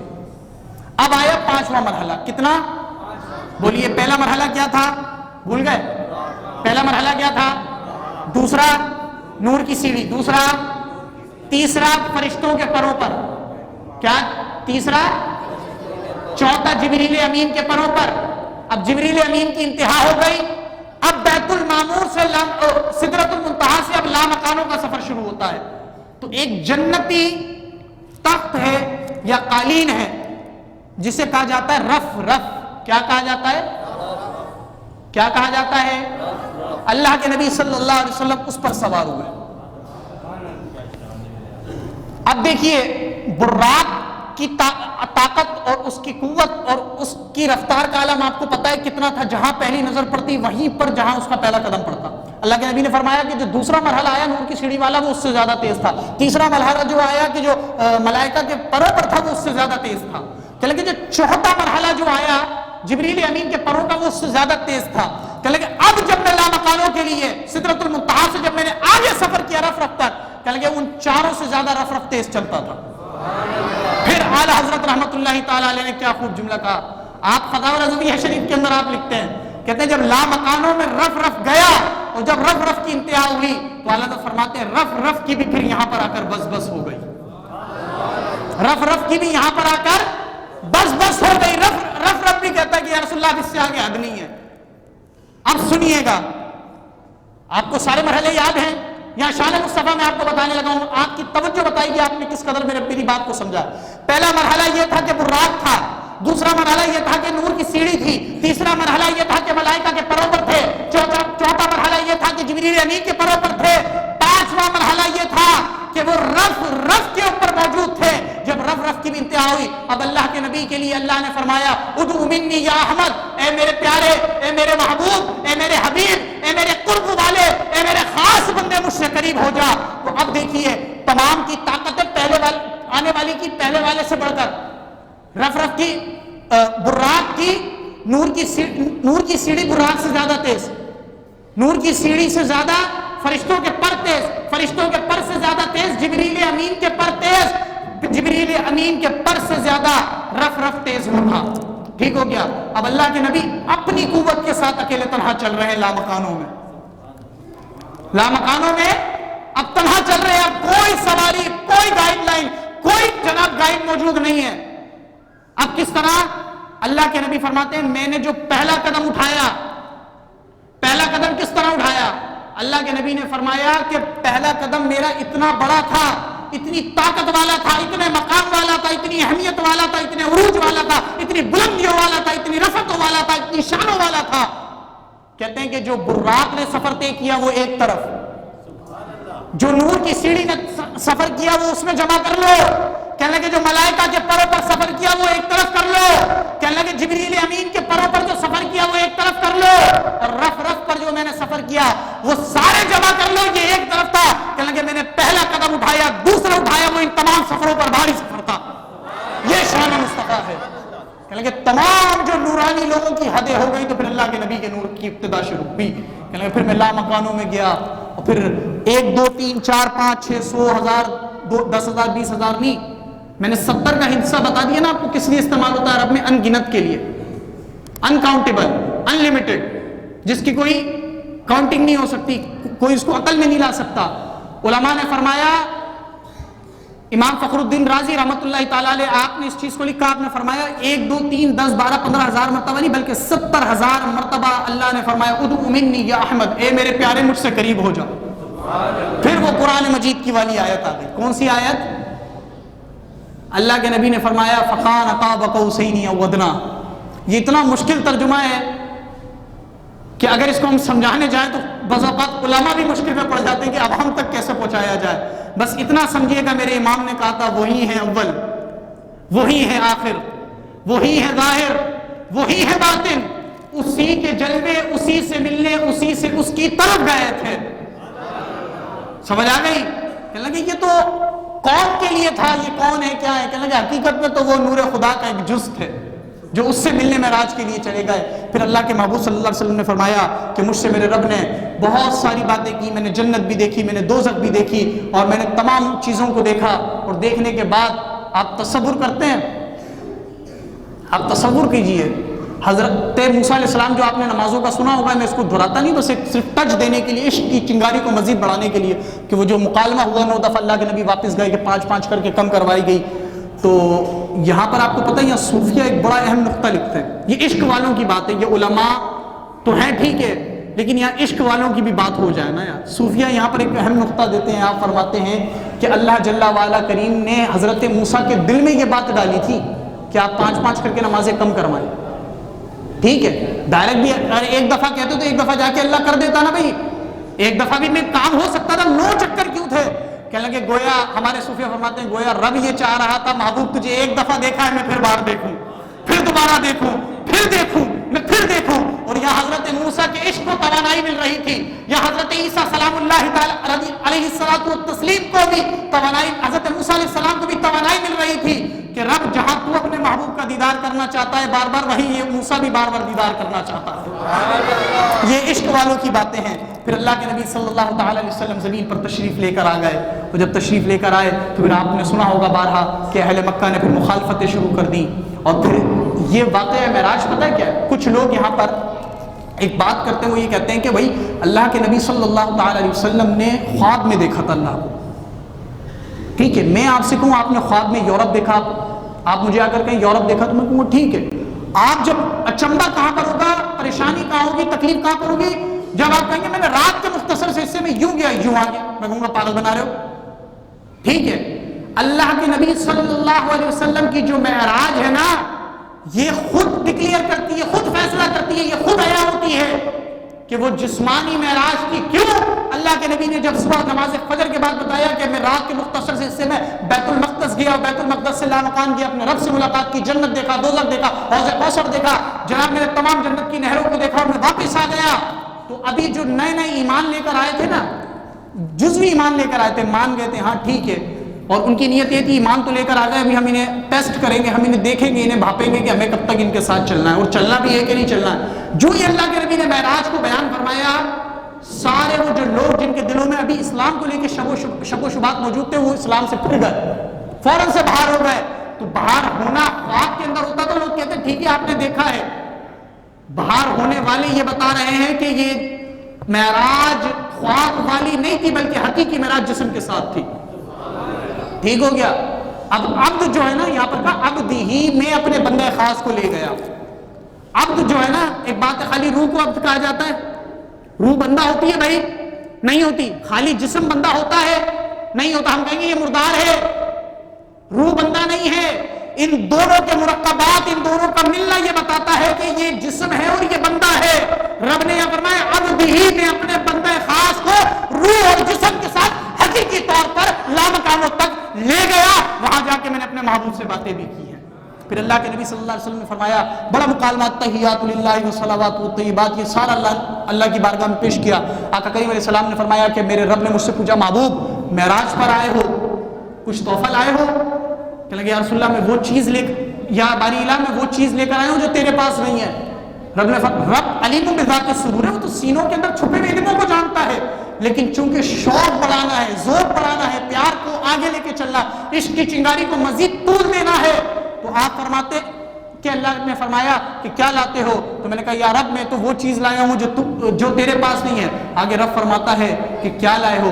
کہنے لگے یا باری الہ تیری بارگاہ میں عجز اور انکساری لے کر آئے، چھوٹا پن لے کر آئے، عاجزی لے کر آئے، انکساری لے کر آیا ہوں. تو سب سے بڑا ہے. عاجزی تو وہاں کی جاتی ہے جہاں کوئی بڑا آ جائے. آپ امام مسجد کے آگے جھک رہے ہیں، کیوں؟ کیونکہ آپ قبول کرتے ہیں امام مسجد آپ سے بڑے ہیں، مقام میں، مرتبے میں، علم میں. یہاں جو مؤذن صاحب اذان دے رہے ہیں آپ لوگ ان سے جھک کر مل رہے ہیں، کیوں؟ کیونکہ آپ ایکسپٹ کر رہے ہیں کہ وہ بڑے ہیں. اور یہ بھی کسی کے آگے عاجزی انکساری کر رہے ہیں اپنے اساتذہ کے آگے، وہ اپنے شیخ کے آگے، اپنے شیوخ کے آگے، اپنے مرشد کے آگے عاجزی انکساری کر رہے ہیں. لیکن رب سے بڑا تو کوئی بھی نہیں ہے. وہ تو عز و انکساری سے پاک ہے، وہ کس کے آگے عاجزی کرے گا؟ وہ تو تمام قدرت والا ہے، وہی تو ذات ہے کہ جو اپنے بندے خاص کو لمحوں میں لے کر گئی اور لمحوں میں لے کر آ گئی. امام فخر الدین رازی اور باقی سارے لوگوں نے لکھا کہ اللہ کے نبی صلی اللہ تعالی علیہ وسلم نے فرمایا کہ جب میں شب معراج سے واپسی آ رہا تھا تو وہاں پر ایک بیر کا درخت تھا جس میں میرے امامے کا شملہ پھنسا، جو میں نے یوں کر کے جو اسے جب میں جا رہا تھا تو براق پر تھا نا، تو جلدی میں تو میرا یہ جو امامے کا شملہ تھا نا وہ اس میں اڑ گیا. کہنے لگے جب میں نے کھینچا تو ظاہر سی بات ہے ایک فطرت ہے کہ جب میں اسے کھینچا تو وہ ہل رہا تھا. کہنے لگے جب میں واپسی آیا تو وہ جب بھی ہل رہا تھا. کہنے لگے میں اپنی بہن ام ہانی کے گھر میں، آپ دیکھیے نا، آپ بستر میں لیٹے رہیں، وہ چند سیکنڈ کے لیے آپ باہر جائیں اور واپس آئیں تو بستر میں ایک گرمی موجود ہوتی ہے، سکون موجود ہوتا ہے. اللہ کے نبی صلی اللہ علیہ وسلم فرماتے ہیں کہ یہ معراج اتنی مختصر سی تھی کہ میں گیا اور جب آیا میرا جس طرح بستر گرم جاتے وقت تھا اسی طرح آتے وقت تھا. کہنے لگے جس طرح میں نے پھر باہر میں نے وضو کیا اور وہ نالی جو کہ ایک مستعمل پانی کے لیے انہوں نے بنائی تھی، غیر استعمال والی استعمال شدہ پانی کے لیے بنائی تھی. وہ جو وہاں سے گزر رہا تھا، اللہ کے نبی فرماتے جب میں واپس آیا تو وہ پانی اسی طرح بہ رہا تھا. کہ لگے وہ کنڈی اسی طرح ہل رہی تھی. آپ کہیں گے یہ کس طرح مانے ہم؟ تو یہاں ہمارے لوگوں نے پتہ کیا بات کی؟ میرے امام نے کہا تھا وہ جو نہ تھے تو کچھ نہ تھا. اب سمجھیے، میں آپ کو پہلے سمجھاؤں پھر شیئر کروں گا تو آپ کو زیادہ لطف آئے گا. بھائی ایک بندہ ہے، میری یہاں روح قبض ہو جائے، میں یوں پڑا تھا، میں یوں ہی پڑا رہ گیا، اب میں ہل سکتا ہوں؟ ویسے ہی رہوں گا جب تک مجھے کوئی ہلائے گا نہیں. اور اگر مجھے خود سے ہلنا ہوگا تو روح کا واپس آنا ضروری ہے. ٹھیک ہے، روح کا واپس آنا ضروری ہے نہیں ہے؟ اگر خود سے ہلنا ہے تو اللہ کے نبی صلی اللہ علیہ وسلم کے بارے میں ہمارے لوگوں نے کہا یہ جان کائنات ہے، جب تک یہ کائنات میں موجود ہے کائنات کا نظام چل رہا ہے، جس دن یہ کائنات سے باہر ہوں گے کائنات کا نظام رک جائے گا. سمجھ آ رہی ہے بات کو؟ اب یہ معاملہ کیا ہے؟ سیکنڈوں کے اندر، سیکنڈ کے کروڑ حصے کرو، اس سے بھی کم حصے میں معراج کا ہو جانا. جو کنڈی ہل رہی ہے وہ ہلتی رہی، جو پانی بہ رہا ہے بہتا رہا، جو بستر نرم و گرم تھا وہ گرم رہا، وہ جو جناب شملہ پھنسا تھا اس ڈالی کے اندر، وہ جو کھینچا جو ہل رہی تھی وہ جانے اور آنے کے درمیان ہلتی رہی. یہ کیا چیز تھی؟ تو ہمارے علماء نے کہا حضور سید عالم حضرت سید عالم محمد رسول اللہ صلی اللہ علیہ وسلم جانے کائنات ہے کہ جب اس کائنات سے لامکانوں میں گئے تو اس کائنات کی جان ختم ہو گئی. جس طرح کنڈی جہاں رکی تھی رکی رہ گئی، پانی جہاں بہ رہا تھا بہتا رہا، اور جو ڈالی ہل رہی تھی ہلتی رہی، بستر گرم تھا گرم رہا. کیوں؟ کیونکہ کائنات میں اب جان باقی نہیں تھی. جیسی حضور کائنات میں تشریف لے کر آئے کائنات اسی رفتار کے ساتھ چلنا شروع ہو گئی. سمجھ آئی؟ کہ لگے وہ جو نہ تھے تو کچھ نہ تھا، اور وہ جو نہ ہو تو کچھ نہ ہو. جان ہے وہ جہان کی جان ہے تو پھر جہان ہے. بھائی کیوں؟ ہمارے اللہ ہمارے لوگوں کی حفاظت فرمائے، کراچی پر اپنا خاص فضل و کرم فرمائے. بھائی کوئی چیز چھیننے کے لیے آیا تو گھر والے کیا کہتے ہیں؟ بیٹا دے دو، زندگی رہی تو پھر کما لیں گے، جان ہے تو جہان ہے. اللہ حضرت یہی تو بتا رہے ہیں یا رسول اللہ آپ ہی تو جانے کائنات ہیں. جب تک آپ اس کائنات میں موجود رہے نظام چلتا رہا ہے، جب آپ اس کائنات سے چلے گئے نظام رک گیا ہے. اور پھر اللہ نے آگے مختصر بس 5 سے 4 منٹ میں اپنی بات کو ختم کرتا ہوں. مجھے احساس ہے کہ آپ کافی دیر سے بیٹھے ہیں اور یہ کچھ لوگوں کا خیال یہ بھی ہوگا کہ بس کر دیجئے کتنا تھکائیں گے. اب خیر یہ عشق والوں کی باتیں ہیں، اور مقام مصطفیٰ، شان مصطفیٰ، عظمت مصطفیٰ، معراج مصطفیٰ کون بیان کر سکتا ہے؟ ایک ہستی اور ایک کی ذات ہے کہ جو اپنے محبوب کی شان بیان کر سکتی ہے، وہ بات ذات باری الہ کی ہے، وہ ذات رب کی ہے. میں اور آپ کہیں گے جب وہ ذکر بیان کر رہے ہیں تو آپ کیا کر رہے ہیں؟ ہم ذکر بیان نہیں کر رہے، واللہ ہم کر بھی نہیں سکتے. ہم تو اس ذکر کی خیرات کو پا رہے ہیں، ہم اپنے ٹوٹے ہوئے دلوں کو جوڑ رہے ہیں. آئیے بس مختصر سے حصے میں اس آیت کا ایک جو دوسرا حصہ ہے میں اس کو سمجھا دوں اور پھر اپنی بات کو مکمل کرتا ہوں. اللہ نے فرمایا کہ ہم نے اس لیے مسجد اقصیٰ لے کر گئے، ڈائریکٹ بھی تو جا سکتے تھے، جا سکتے تھے نہیں جا سکتے تھے. اللہ فرماتا ہے کہ ہم تو اس لیے وہاں لے کر گئے الذی بارکنا حولہ. کیوں؟ ہم نے برکت رکھی، بارکنا ہم نے برکت دی کس کو؟ حولہ، مسجد اقصیٰ کے ارد گرد. بتاؤ بھائی مسجد کے اندر برکت ہے یا باہر ہے؟ بتائیے بھائی، بولے نا یار. امام صاحب کو تو پتا ہے، وہ تو آپ کی اصلاح کر رہے ہیں، آپ کو بتا رہے ہیں، موٹیویٹ کر رہے ہیں کہ آپ بتائیے بھائی مسجد کے اندر برکت ہے یا باہر ہے؟ کہاں ہے بھائی؟ اندر ہے نا. چپل باہر سے اتار کے آتے ہو یا اندر آ کے اتارتے ہو؟ باہر سے اتار کر اندر آئے کیونکہ یہ مقدس گھر ہے. ٹھیک ہے بھائی. اللہ نے مسجد حرام والا جو حصہ ہے نا، بیت المقدس، مسجد حرام والا جو حجاز مقدسہ ہے، مکہ مکرمہ ہے، اسے تو پورے شہر کو اللہ نے حرمت والا قرار دیا ہے. لیکن مسجد اقصیٰ کی شان یہ ہے، اللہ فرماتا ہے اندر تو ہم نے برکتیں رکھی ہیں، اس کے ارد گرد بھی ہم نے برکتیں رکھی ہیں. اب وہ برکتیں کیا ہیں؟ سوال ہے نا بھائی، کیا برکتیں ہیں؟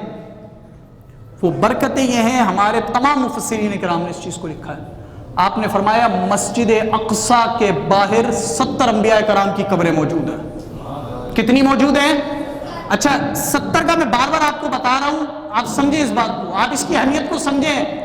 عرب یہ کہتے ہیں 70 انکاؤنٹیبل ہے، انگنت ہے، یعنی بے شمار انبیاء کے مزار وہاں پر موجود ہیں.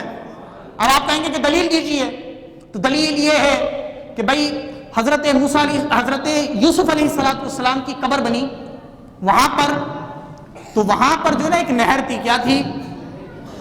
بولے بھائی وقت ختم ہو رہا ہے، اب بھی نہیں بولیں گے تو کب بولیں گے؟ ٹھیک ہو گیا، گھر جا کے ہمیں پتا سب کو بھوک لگی ہے، کھانا کھانا ہے، ہم نے بھی نہیں کھایا، آپ نے بھی نہیں کھایا، ہم بھی پھر بھی بول رہے ہیں، تو آپ تھوڑا سا تو بولیں گے نا بھائی۔ کہنے لگے نہر تھی تو وہاں کھیتی باڑی بڑی تھی، زرخیز زمین تھی۔ اچھا وہ ایسا ہوتا تھا کہ نہریں تھی نا وہاں، جو ایک نہر ایسی تھی جو حضرت یوسف علیہ السلام کی قبر سے ہوتی ہوئی کھیتوں میں جاتی تھی۔ سمجھ آ گئی بات کو؟ ایک نہر کا پانی ایسا تھا کہ جو بنا حضرت یوسف علیہ السلام کی قبر کے لگے سیدھا جاتا تھا، ایک گھوم کے آ رہا ہے۔ تو نوٹ کرنے والوں نے بات کو نوٹ کیا، وہ کیا نوٹ کیا ہے کہ حضرت یوسف کی قبر سے جو پانی لگ کر کھیتوں میں جا رہا ہے وہ سب سے زیادہ ہریالی والا کھیت بنا رہا ہے۔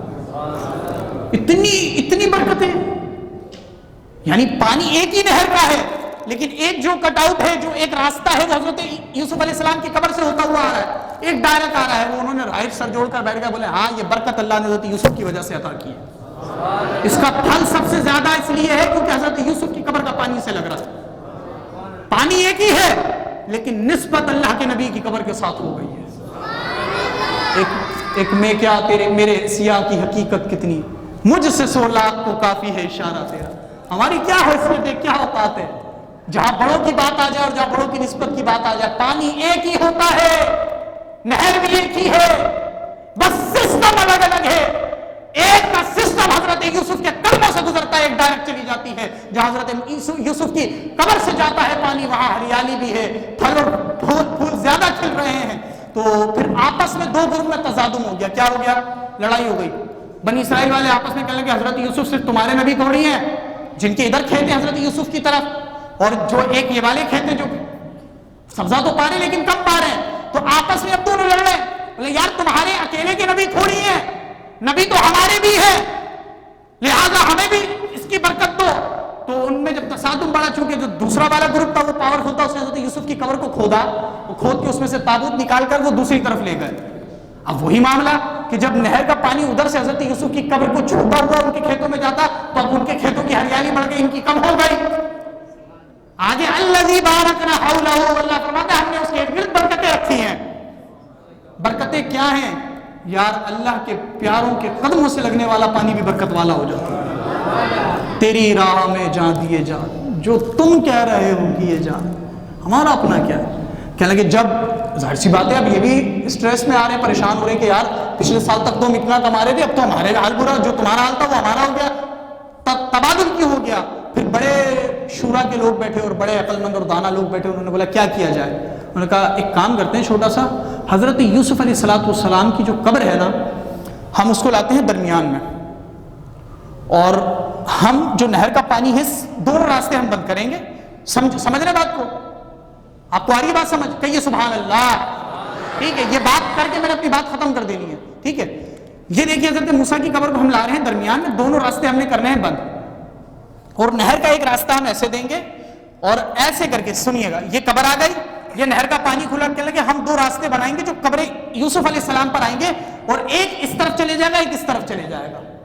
کہنے لگے جب ہم نے یہ فیصلہ کیا، پھر ہم نے قبر دوبارہ حضرت یوسف علیہ السلام کی یہاں کنورٹ کری، اور پھر ہم نے اس طرح راستے بنائے، تو کہنے لگے پورے بنی اسرائیل کے اندر سب سے زیادہ ذائقے والا پھل انہی کھیتوں کا ہوتا تھا جہاں حضرت یوسف کی قبر سے گزرا پانی جاتا تھا۔ سب سے زیادہ اہمیت اور سب سے زیادہ کوانٹٹی کے اندر اگر کہیں پر کوئی چیز پھل سبزہ اگتا تو حضرت یوسف کی قبر سے لگنے والے پانی کا ہوتا تھا۔ آگے ہی برکتیں اللہ نے ہمیشہ اپنے پیاروں کے ساتھ رکھی ہیں۔ ٹھیک ہو گیا، حضرت سید عالم، جان کائنات، امام الانبیاء، شافع روز جزا، دافع جملہ بلا، صلی اللہ علیہ وسلم کی معراج کا یہ بہت میں نے چیدہ سا آپ کو بتایا ہے، ورنہ بات کرنے کو بہت کچھ ہے۔ ٹھیک ہو گیا، اللہ کے نبی صلی اللہ علیہ وسلم کی ایک بات اور بھی مجھے یاد آ گئی، اگر آپ مناسب سمجھے تو میں آپ کو بتا دوں بھائی، مناسب سمجھے تو آپ کو بتا دوں۔ آپ کہیں گے کہ واللہ مجھے دوسری جگہ پہ بھی جانا ہے، لیکن یقین کیجیے آپ بڑے خوبصورت لوگ ہیں، یہ میں مبالغہ رائی نہیں کر رہا، نہ میں مکھن لگا رہا ہوں، میں حقیقت بتا رہا ہوں۔ مجھے لگا ہے کہ آپ نے میری بات کو سنا بھی اور سمجھا بھی ہے کسی حد تک، اگرچہ میں سمجھانے میں قاصر رہا، میری غلطی ہوگی، اگر آپ کو کوئی بات نہیں سمجھ آئی تو وہ میری غلطی ہوگی، لیکن آپ سمجھنے والے لوگ ہیں، اللہ آپ کو دارین کی سعادت عطا فرمائے۔ ایک دن اللہ کے نبی صلی اللہ علیہ وسلم، بخاری کے اندر حدیث موجود ہے، حضرت عائشہ فرماتی ہیں سلام اللہ تعالیٰ علیہا، ہماری تمام مومنوں کی ماں، ہماری جان، ہماری دھڑکنیں، ہماری مال اولاد جان عزت آبرو کی چادر تطہیر پر قربان ہو۔ حضرت عائشہ فرماتی ہیں کہ ایک دن اللہ کے نبی صلی اللہ علیہ وسلم کا دریا رحمت جوش میں تھا، اللہ کے نبی بڑے جو ہے نا خوش تھے۔ اللہ کے نبی صلی اللہ علیہ وسلم نے ارشاد فرمایا عائشہ مانگو کیا مانگتی ہو، مانگو کیا مانگتی ہو۔ یہ بات میں پتہ کیوں بتا رہا ہوں، آپ نے واقعہ معراج سن کر تو جناب اپنے آپ کو سبحان اللہ کہہ لیا اور عشق مصطفیٰ کی حلاوت کو بڑھا لیا۔ ہم نے کیا سیکھا، یہ سیکھنے والی بات۔ اللہ کے نبی صلی اللہ علیہ وسلم نے فرمایا کہ مانگو عائشہ کیا مانگتی ہو، تو حضرت عائشہ سمجھ گئی کہ آج دریا رحمت جوش میں ہے۔ ٹھیک ہو گیا، کہنے لگے در بڑا ہو تو سوالی بھی کھڑا جشتا ہے۔ جب وہ مانگنے دینے والے جب کنجوسی نہیں کر رہے تو ہم مانگنے میں کنجوسی کیوں کریں؟ اور یار رب سے آلٹو نہیں مانگا کرو، رب سے ڈائریکٹ پراڈو مانگا کرو، وہ غنی ہے، وہ دینے والا ہے۔ جب وہ دینے میں کنجوسی نہیں کر رہا تو میں مانگنے میں کنجوسی کیوں کروں؟ ٹھیک ہے، حضرت عائشہ فرماتی ہیں کہ رسول اللہ میں چاہتی تو ہوں، لیکن میں یہ چاہتی ہوں کہ میں اپنے والد محترم جناب حضرت ابو بکر صدیق یار غار وفادار حضرت ابو بکر صدیق سے مشورہ کروں۔ اللہ کے نبی مسکرا کر لگے جاؤ عائشہ جاؤ پوچھ کر آ جاؤ۔ جب آپ گئے تو حضرت صدیق اکبر کو سارا ماجرا بتایا کہ اللہ کے نبی نے فرمایا مانگو کیا مانگتی ہو، تو کہنے لگی میں نے سوچا پہلے آپ سے مشورہ کر لوں کیونکہ آپ رسول اللہ کے مزاج شناسہ ہیں، آپ رسول اللہ کے مزاج کو جانتے ہیں، آپ بتائیے ہم کیا مانگیں۔ بڑوں کی بات بڑی ہوتی ہے، میں نے کہا تھا نا بڑوں کی بات بڑی ہوتی ہے، تو پھر حضرت ابو بکر صدیق بڑا پن دیکھیے، کہنے لگے عائشہ جاؤ اور اللہ کے نبی سے کہنا کہ وہ جو معراج کی رات کس کی رات بولو نا یار، معراج کی رات جو اللہ نے آپ سے راز اور نیاز کی باتیں کی تھی، آپ نے ہمیں تو بتا دیا کہ اس میں سے 3 انعامات اللہ نے دیے، لیکن جو سر والی باتیں تھی، جو چھپی ہوئی باتیں تھی جو آپ نے اپنے رب کے ساتھ کی، ان میں سے ایک بات بتا دو۔ حضرت عائشہ دوڑی حضور کی بارگاہ میں آئیں اور آ کے کہنے لگی یا رسول اللہ میں آپ سے مانگنا آئی ہوں۔ کہنے لگی کیا مانگتی ہو؟ کہنے لگی صرف مانگتی یہ ہوں کہ وہ بات بتائیے جو اللہ نے آپ کے رب کے درمیان سر تھا، چھپی ہوئی بات تھی، آپ نے آج تک مخلوق پر بیان نہیں کی، جو راز اور نیاز کی باتیں تھی، جو محبوب اور محب میں ایک بات تھی، جو ایک عاشق اور معشوق میں ایک بات تھی، اس بات میں سے ایک بات کوئی بتائیے۔ تو اللہ کے نبی صلی اللہ تعالی علیہ وسلم نے فرمایا کوئی دکھی دل ہو، کوئی بیٹا آپ خاموش ہو جائے نا یار،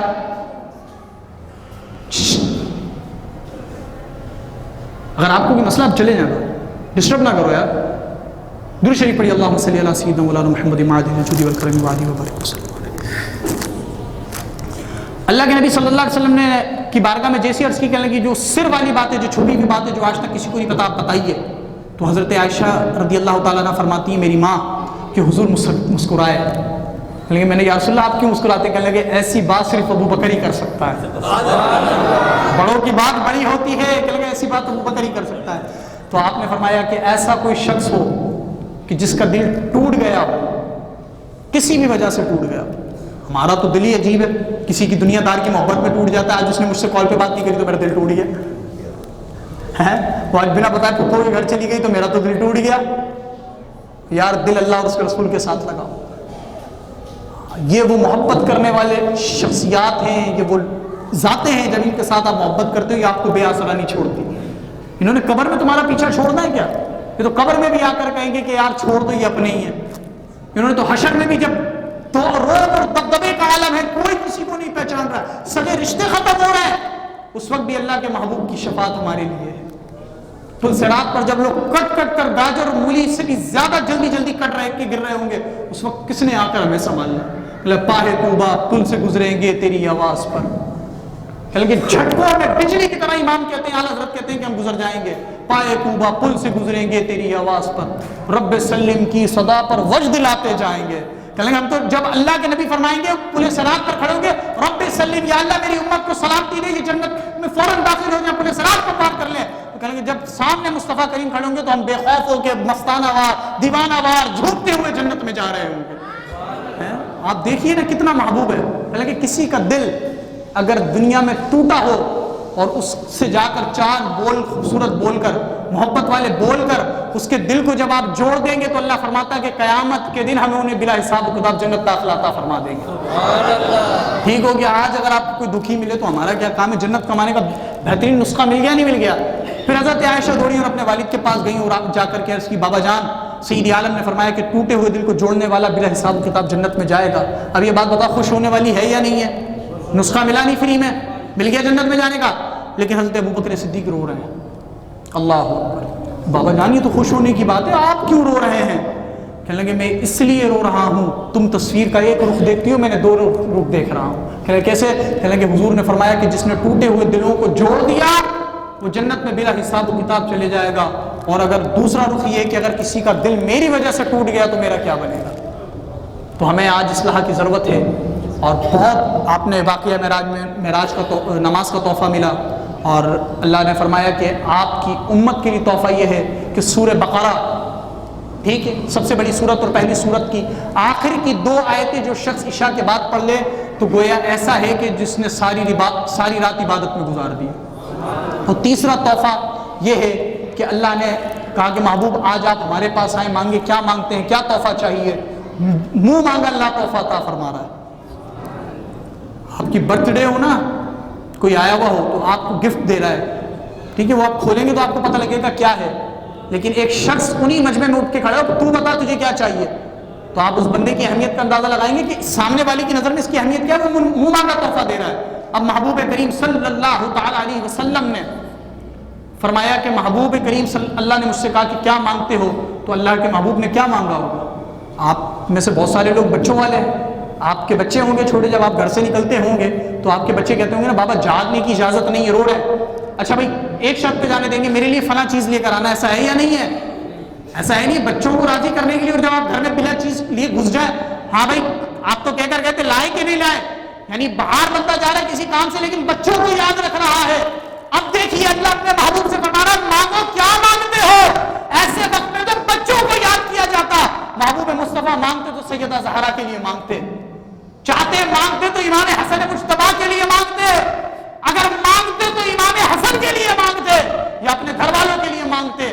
تمام کو ایک طرف رکھ کے فرمایا معبود تیرا محبوب تجھ سے ایک ہی چیز چاہتا ہے، وہ یہ چاہتا ہے کہ میری امت کی بلا حساب کتاب بخشش فرما دے۔ لگے بس بخشش فرما دے، کہ لگا جا محبوب تیرا تحفہ یہ ہے، ہم نے تیری آدھی امت کو بخش دیا ہے۔ محبوب کریم اپنے رب سے لاڈ فرما رہا ہے، کس طرح؟ کہنے لگے نہیں آدھی امت کی بخشش نہیں چاہیے، بلکہ حق کے شفاعت چاہیے، شفاعت کی اتھارٹی چاہیے، کہ جس کو میں چاہوں میں دیکھوں کہ یہ مبتلا مصیبت میں اسے ہاتھ پکڑ کر جنت میں لے جاؤں۔ تو میرے رب نے اپنے قاب قوسین او ادنیٰ محبوب کو قریب کر کے فرمایا محبوب اگر تو اس بات پر خوش ہے کہ تجھے حق شفاعت دیا جائے تو جا محبوب، تجھے ہم نے شفاعت کا اذن دیا ہے کہ قیامت میں جس پر تو ہاتھ رکھے گا، جس کی سفارش تو کرے گا، جس کے پروٹوکول میں تو آئے گا، جس کی بات کرنے کے لیے تو آئے گا، ہم اسے جنت میں داخلہ عطا فرما دیں گے۔ ٹھیک ہو گیا، یہ خلاصہ معراج ہے، جو نہ بھولا ہم غریبوں کو رسا، یاد اس کی اپنی عادت کیجیے، ایسا کوئی محبوب نہ ہوگا نہ کہیں ہے۔ اختتام کر رہا ہوں شعر پر بھائی، ٹھیک ہے، آپ ذرا گج بج کے بولیں گے سبحان اللہ، کہ ایسا کوئی محبوب نہ ہوگا نہ کہیں ہے، بیٹھا ہے چٹائی پر مگر عرش نشین ہے۔ یہ چٹائی پر بیٹھنے والا، کھجور کی چھال پر بیٹھنے والا، یہ کوئی عام نہیں ہے، اللہ نے اسے عرش کی مسند نشینی عطا فرمائی ہے، عرش ہے مسند رفعت رسول اللہ کی ہے، اللہ نے محبوب کو یہ شان عطا فرمائی کہ اللہ بیٹھا ہے چٹائی پر مگر عرش نشین ہے۔ تو جو چاہے ہر شب ہو، شب کسے کہتے ہیں بھائی؟ رات کو کہتے ہیں نہیں کہتے ہیں؟ کہنے کہ تو جو چاہے یا رسول اللہ، تو جو چاہے تو ہر شب ہو مثال شب اسرا، یعنی یا رسول اللہ اگر آپ چاہیں تو ہر رات اللہ آپ کو معراج کروا سکتا ہے۔